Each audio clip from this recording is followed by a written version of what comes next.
Hello and welcome to the Daily Space for today, Friday the 13th, 2019.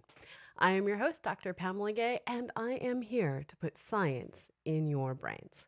Most Mondays through Fridays, either I or my co-host Annie Wilson is here to bring you all that is new in space and astronomy. And I'd like to let you know that if you ever miss one of these episodes, we've got you covered. We have always archived our episodes over on youtube.com/c/CosmoQuest. But now, in addition to archiving our live videos, we are also producing an edited, professionally made podcast edition of this show. And we'd love it if you would check it out and maybe subscribe. This means that, well, you can get me or Annie in your ears on the go, bringing you your daily update of space and astronomy. Now, today is a kind of light news day. And this is because next week is the European Planetary Sciences Congress in Geneva, Switzerland. This meeting is being held jointly with the Division of Planetary Sciences meeting. And right now, all over the world, planetary scientists are putting finishing touches on their posters, their presentations. They're hopping on planes, trains, and, well, maybe even into automobiles as they travel across the world. And some of us are just eagerly waiting at home to see what news comes out of this meeting. Now, we're still waiting to get a full rundown on what will be live, when, and when we know, we will let you know so that you can join us and we can all watch together right here live on twitch.tv.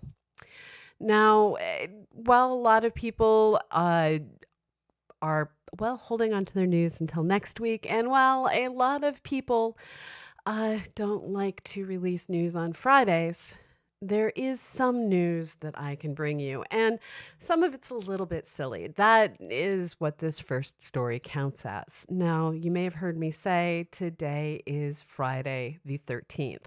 Not only is it Friday the 13th, but it's also a full moon.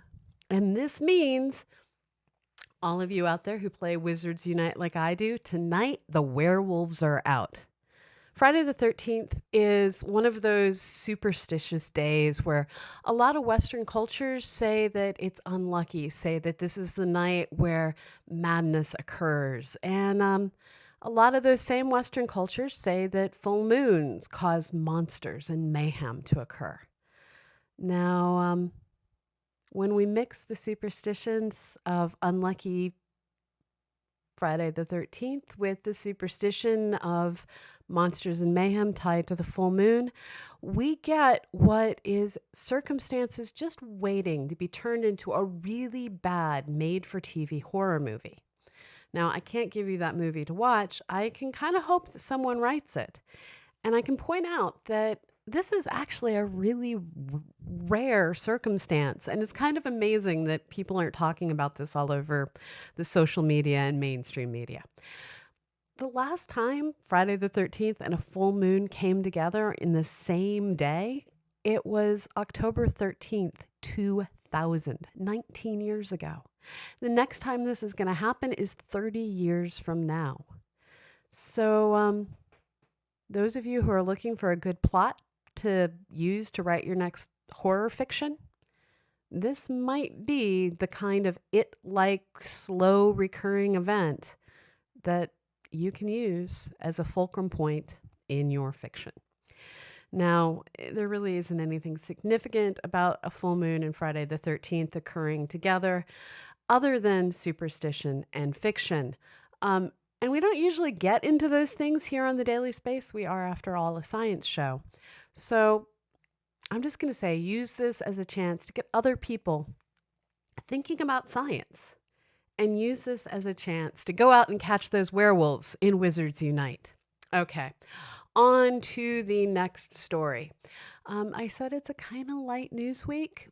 Right here, I have a new image of Saturn that comes to us from the Hubble Space Telescope.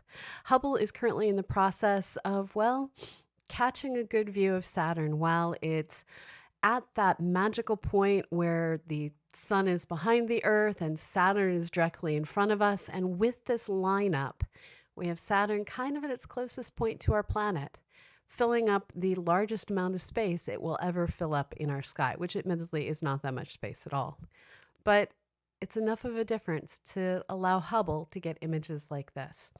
Now, currently, it's planned that Hubble is going to not just this year, but on a regular basis, take these images of Saturn when everything lines up just right to allow us to see how the changing seasons of Saturn can be viewed from here on Earth.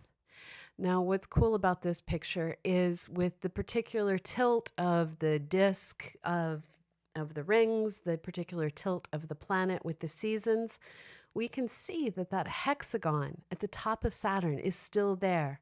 And we can see the seasonal variations in its cloud cover with those different colors streaking out, well, bands that aren't always there. Saturn is a world just like ours that has seasonal variations, that has storms. We don't always understand how to predict the weather, but it sure is beautiful to watch. And our second story, actually our third story, I guess, is just another story of a pretty picture. This is the new highest resolution ever achieved image of the Large Magellanic Cloud. This image was acquired using a new instrument, Vista, down on the Very Large Telescope in Chile. This kind of image is going to allow astronomers to, well, survey this system looking for special objects that can be turned into novel science, from looking at star clusters to finding planetary nebula to everything in between. This image, which is now out in the public access, well, it is just waiting for all sorts of new science to come of it. Now, one of the reasons that beautiful color images like this get released, even before there's a whole lot of science to go with them, is to just keep reminding people we have these telescopes and please, you need to keep funding them. And this is also just bragging rights. Let's face it, if you were out using this amazing telescope, taking this kind of an amazing image, wouldn't you want to share it? So sometimes we get from the European Southern Observatory, from NASA, from Hubble, Europe, we get these image releases saying, hey, look, it's pretty. And we get them while we wait for the science to be processed. So, yeah, pretty pictures. They happen. Now, in one piece of news that is mostly a piece of things to look forward to, maybe.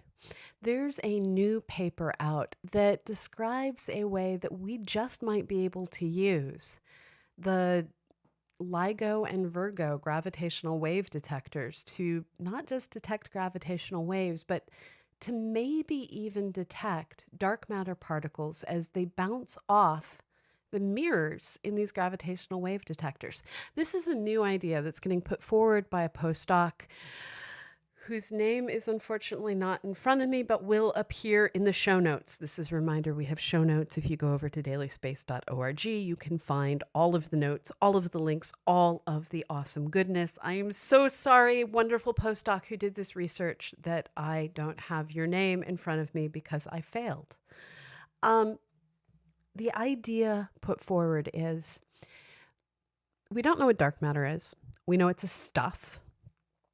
And we've been trying to find it by looking for regular matter in the form of cold white dwarf stars, cold dark neutron stars, black holes floating around in our universe, just gravitationally doing their thing, but not visually doing their thing. These are called machos. And so far, we haven't been able to find enough of these objects to explain the amount of dark matter we see. So if dark matter isn't machos, well, maybe it's what they call WIMPs. These are weakly interacting massive particles. And the idea is, if these weakly interacting massive particles are out there, they might be colliding with real-world objects on a regular basis. And, well, some of those objects just might be the mirrors in Virgo and LIGO that get used to detect gravitational waves. Their thinking is, if you can beat down the noise in the detectors enough, you may be able to see the slight variations in where the mirror is located that occur when one of these particles hits the detector. Now, this requires interactions to take place. And this also requires the noise to get beaten down enough. This requires a lot. We're not there yet. But this is a novel idea, and nothing else we've tried so far has worked. So maybe this is the technique we need. Maybe. We don't know. I'm really hoping we figure out what dark matter is, because it's just frustrating to see so much money, time, effort, careers spent trying to figure out what one of the main constituents of our universe might be, and to have all of these techniques keep coming back with nope, still don't know. So here's to hoping this idea will pan out. Now, those are all of our primary news stories for this week, but I wanted to let you know on one of the stories that we're working on for next week. Just as we were getting ready to go live with this episode, new research came out showing how gravitational lenses are being used as yet another way to try and measure the expansion rate of our universe. The idea is that these massive galaxies between us and distant quasars are able to bend the light of background objects, allowing us to see light that has traveled various paths through the universe. And by using these gravitational lenses, it was hoped that they could figure out the differences in expansion rates at different distances throughout our universe, and that this will provide us one more means to try and understand how our universe is evolving over time. And what I want to do is spend Monday, well, first of all, talking about the news that is starting to come out of Europe and the European Planetary Sciences Congress and all the other news that happens over the weekend. But we're going to take the time to do a deep dive and talk about the current discrepancy that we're finding in, well, different techniques and their measurements of the expansion rate and age of our universe. This is a problem we thought we had solved, and it's a problem that it turns out we absolutely had not solved. And it's worth looking at, because whoever does figure out the expansion rate of our universe is likely going to get a Nobel Prize. And until then, this is going to remain one of the most frustrating and perplexing problems in cosmology. And that's all I've got for today. Friday, the 13th, with a full moon, Friday the 13th in September. So thank you all for being here. I am now going to take your questions.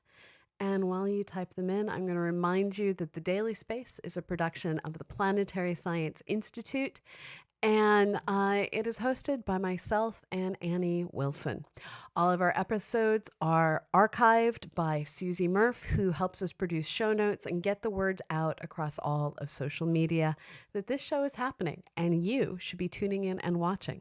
And since you're already here, you are tuning in and watching. And this is where I'm going to ask you, help get the word out. Not only do we have this live stream, but we have a new podcast, and we'd love to see, well, the subscription numbers go up. The more subscriptions we get, the easier it will be for people to find us in the search engines. It turns out that when your show is named The Daily Space, a search for it produces every show that has the words daily or space somewhere in the show's information. We'd love to make it easier for people to find us, and the only way we can do that is with your help.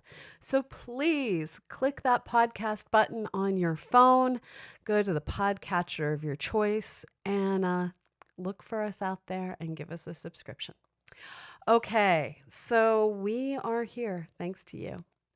Thanks to your generous contributions of bits, subs, and patronage over on patreon.com/CosmoQuestX, we are able to keep this show coming.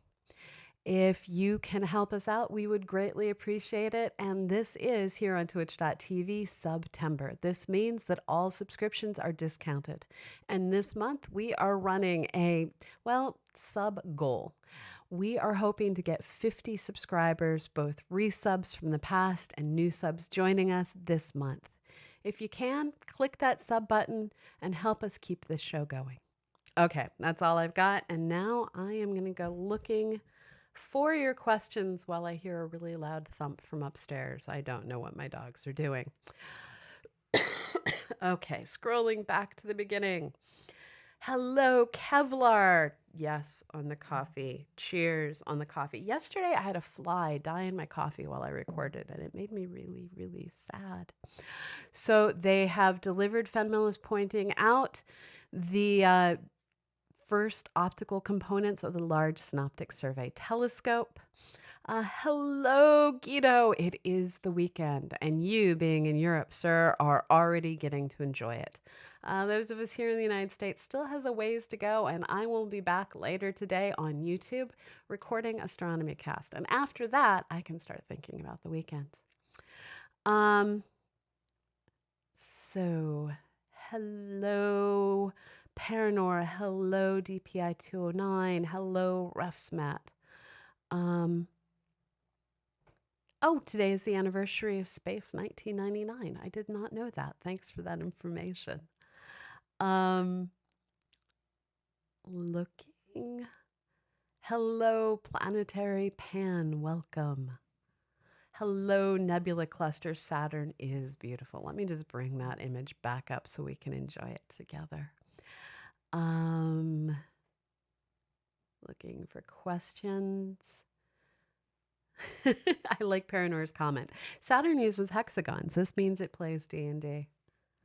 I wonder if it's chaotic neutral. That seems like what Saturn would be. Hello, Larry. Hello, Susie. Welcome, Arcade Rob. Welcome. Hello, Open Cage 5. Thank you, Kevlar 1066 for the bits. I don't have an Eddie down here, so I can't thank you by giving you doggy happy cuteness. But when I go back upstairs, I'll see if he wants a treat. Hello, Ironheart. Wimps. Yes, they beat out massive baryonic matter in the universe. Well, so astronomers really shouldn't be allowed to name anything. So what Larry's getting at is it seems kind of weird to name the particle that makes up the most mass in the universe a WIMP. Yeah, we really shouldn't be allowed to name things. It's just that simple. And we're up to 23 subs now. Thank you for the subs, people who subbed. Scrolling. So Fenmil is asking anything more on the hyperbolic comet. This is the comet that we brought up yesterday, C2019 Q4 Borisov. This particular comet, a new press release came out that basically repeated everything I said yesterday. It's going to take time for us to get more observations. I really expect things to, well, get way more interesting in December when it starts to make its closest approach as it passes near Mars orbit and is as close into the sun and as active as it is likely to get. Let's see. Thank you, Trekker Kev, for the bits. I'm not seeing any more questions. Thank you, Bad Panda Bear, for this sub. That's 13 months. Thank you so much. Thank you, Fenmil, for gifting a sub to Astro B London. Thank you. And hello, Astro B. Welcome. This is, Susie, I agree, a truly beautiful shot of Saturn. I wonder why there's no sound for bits alerts. I will have to look at that. That doesn't make sense. So one of my goals this weekend is to do a redo on the technology down here in my studio to try and make it work a little bit better because, as many of you know, I have basically suffered nothing but technological fail for about 2 weeks, and I am going to defeat my technology. Thank you, Blumbottle, for the bits. That is an icon I haven't seen. It looks like an ice cream cone with sprinkles. I now want ice cream. I now want ice cream. Hexacosacoron is saying he had a sub for lunch.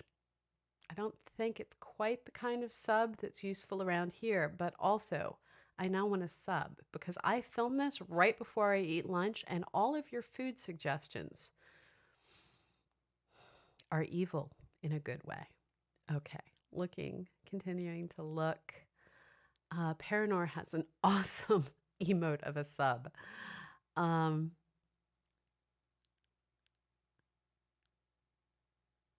Oh, that's interesting. Ruff's map points out that Starry Night doesn't actually allow its orbital parameters to be entered because it restricts eccentricities to being below 1.2. I have no idea why that would be the case. So Larry points out particle names must be weird. I think it is.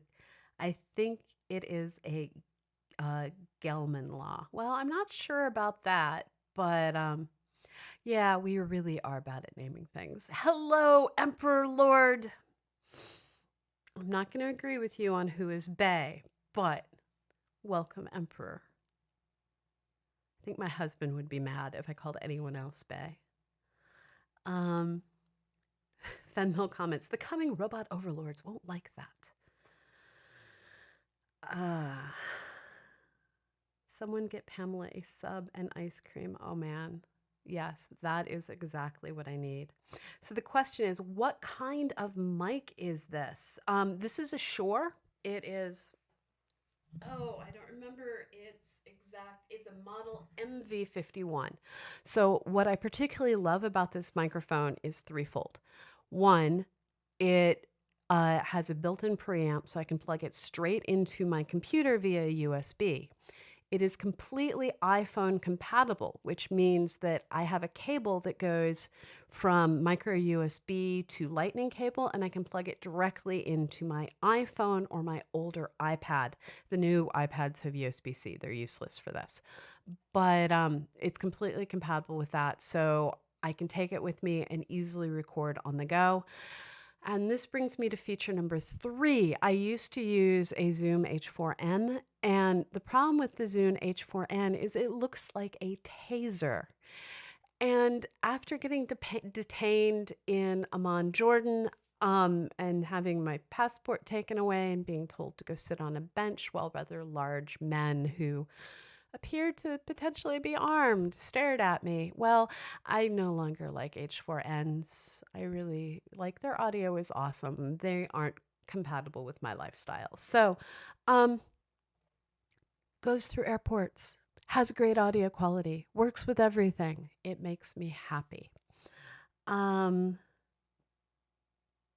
are you now mentioning waffle sandwiches? Oh man. Hello, Andy Cowley. Thank you for the bits. No, Paranor. Airports do not like taser looking things. Yeah, the H4Ns have amazing audio quality, but I should have known when I saw them on a science fiction show getting used as a body scanner prop that they were just a bad idea to go through TSA. So, I like my mic. It's a Shure. All of my mics right now are made by either Shure or Blue. I have a Bluebird upstairs that I use with a Scarlett preamp. Yeah. Anyways, I think I answered your questions and many more you never asked. I understand, Paranor. Props departments will prop. I think that brings me to the end of today's episode. I'm going to be finishing up the show notes, recording audio, and getting this posted. Once again, our episodes are now being produced as produced podcasts. So share and share alike and get everyone you know out there learning science with the Daily Space.